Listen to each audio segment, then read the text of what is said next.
Hi guys, and thank you so much for joining me. If you are new here, I'm Kat and I like to talk about true crime, conspiracies and all sorts of related things. Today, let's talk about the French policeman who was identified as a serial killer after a 35-year hunt for him. But before we get started, just a quick disclaimer.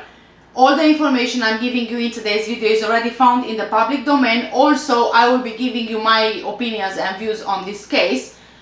I also don't mean to be disrespectful to anyone I talk about in today's video. The video is for educational and entertainment purposes only. Thank you so much.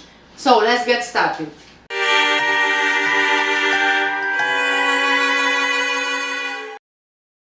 A 35-year hunt for a serial killer behind some of France's oldest unsolved cases has come to an end after an ex-police officer left a suicide note confessing to be the Pockmarked killer.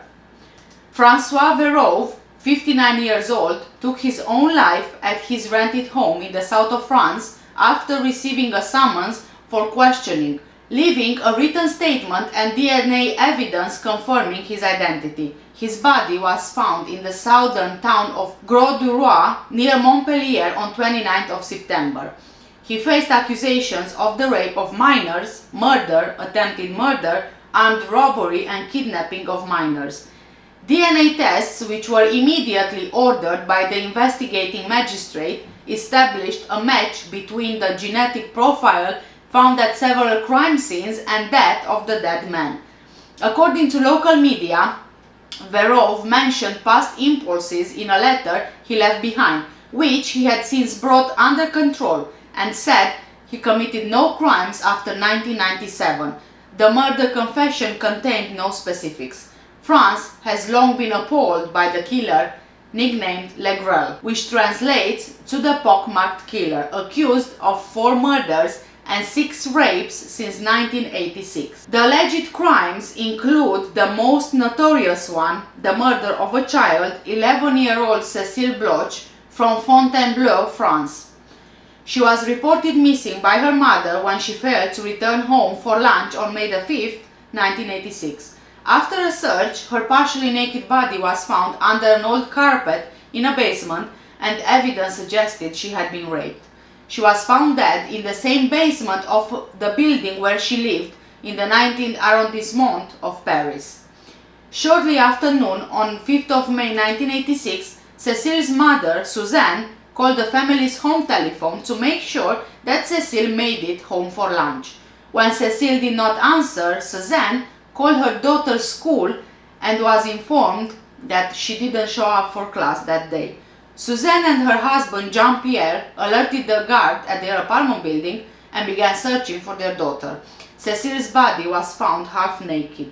Investigators found that Cécile was strangled and stabbed in the chest.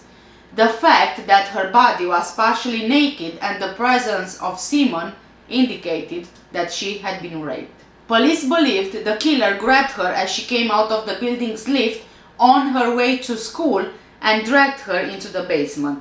During the police investigation, residents of the building recalled seeing a man in the elevator with pockmarked skin. Luc Richard, Cécile's older brother, was quoted in the Sud-Ouest newspaper as saying, "He seemed very sure of himself. He spoke to me in a very bold, very polite way too. He said something to me like, 'Have a very, very good day.'"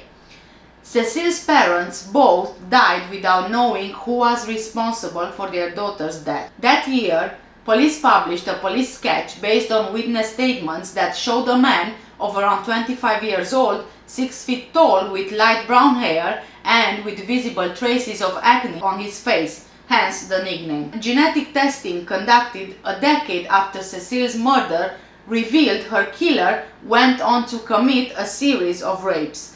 He is also believed to have strangled a couple to death in the Central Marais district of the capital in 1987.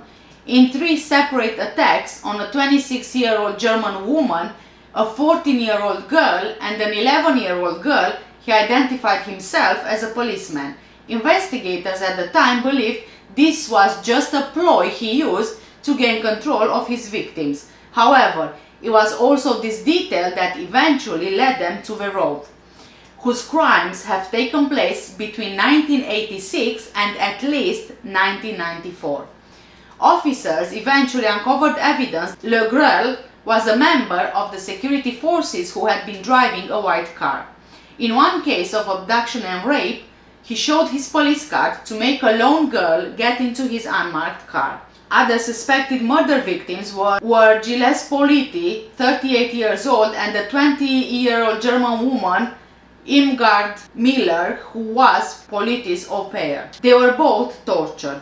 Another victim was Karin Leroy, who was only 19 years old. His last known crime allegedly happened near a gendarmerie training center. Over the years, investigators became increasingly convinced the suspect was a gendarme at the time of the crimes and established a DNA profile of him. The fact that he placed one victim in a special garret that tightens if you struggle suggested he had military training. In recent months, an investigating magistrate began questioning around 750 gendarmes who were deployed in the Paris region at the time.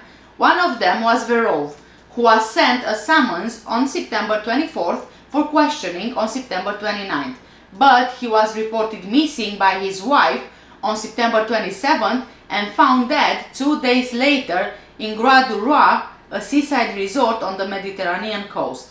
He was a former gendarme who later became a police officer and then retired. Why did he kill himself, I wonder? Was it out of guilt? He couldn't live with what he did and he just wanted to end it all?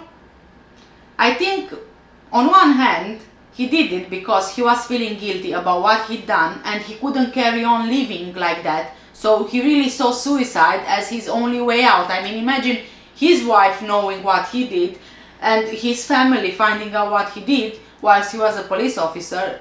It can push you to suicide. I also think that the reason he left the suicide note and DNA confessing to all these crimes was to bring closure to the families and also to help the police close the cases which went cold before this. And we have yet again another police officer who is abusing his badge to lure women and girls away, rape them, torture them and kill them. Please do let me know, guys, if you've heard of this case in the comment section down below. And also, being at the end of the video, I would like to focus my videos around cases which are not really covered in the media.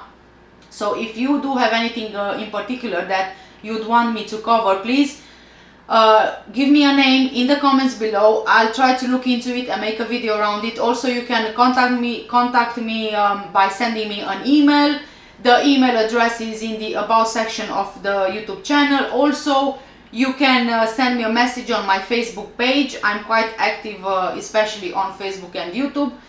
And yes, please don't forget to make sure you give this video a thumbs up or thumbs down. Either way, it's free, it doesn't cost you anything, and it helps me a lot in YouTube pushing my content around the platform. Thank you again, guys, so much.